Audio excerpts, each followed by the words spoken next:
Okay, so today I want to talk about one of the most popular books in the whole infertility world and canon. It Starts with the Egg by Rebecca Fett. Now, this book is often recommended as a must read for anyone who's trying to conceive and has been trying for a while. And while it does offer some potentially helpful suggestions, I also have some serious concerns about the overall impact that it has on people struggling with infertility.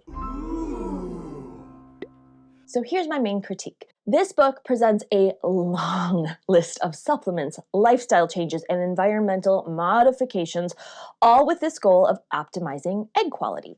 And while some of these recommendations are based on plausible mechanisms and limited research, which might turn out to be a big deal, many of them lack robust evidence from well-designed human studies.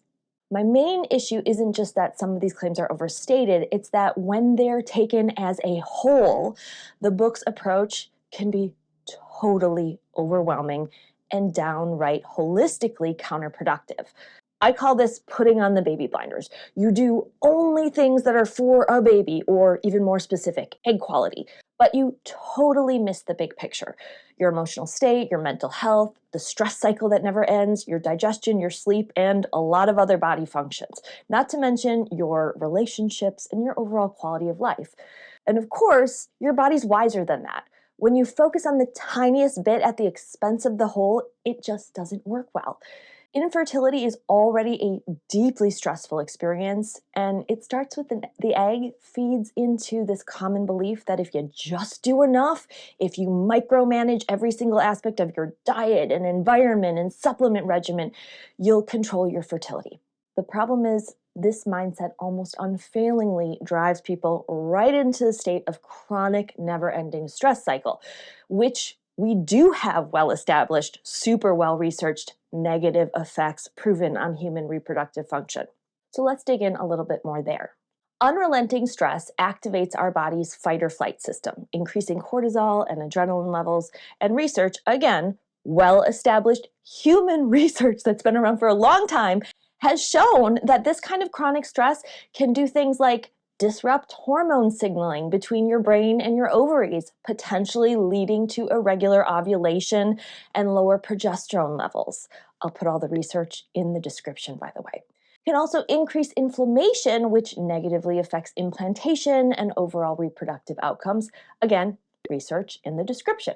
It also reduces blood flow to your reproductive organs, which could very well impact your egg quality and your endometrial receptivity. It also does things like alter the gut microbiome, which is playing an increasingly interesting role in hormonal regulation and your immune function, which is a big deal for fertility, especially for some people. Now, when fertility advice, like the advice in It Starts with the Egg, and also a bajillion other fertility books and blogs and forums. It's not just this book. But when they trigger anxiety and this hypervigilance and stress response and baby blinders, it easily outweighs the benefits of those individual suggestions or diet or lifestyle tweaks. In other words, if following a book's advice leads to constant worry about whether you're doing everything right, that net effect on fertility is negative instead of positive. Another big issue I have with It Starts with the Egg is the underlying assumption that your fertility can be hacked with the right combination of interventions. While egg quality is certainly a very important factor, it's not the only factor, and it's way more complicated than this. Treating it as if it's the single most crucial piece of the puzzle really oversimplifies a complicated whole body nature of fertility.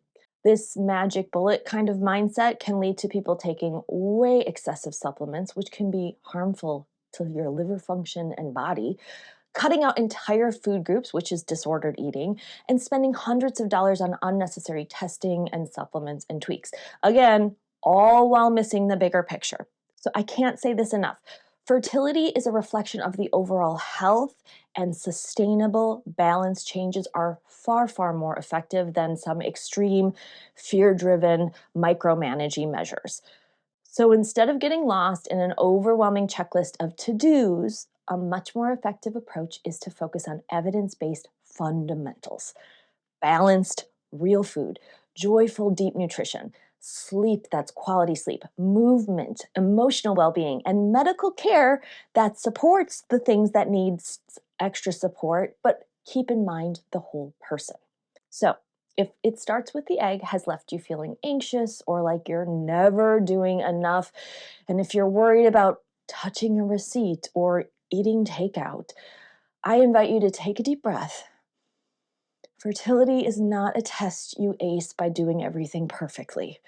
A healthier, more sustainable approach to this is to tune in to your overall body, trust incremental, moderate changes, and recognize that sometimes less is more when it comes to making beneficial changes to your fertility.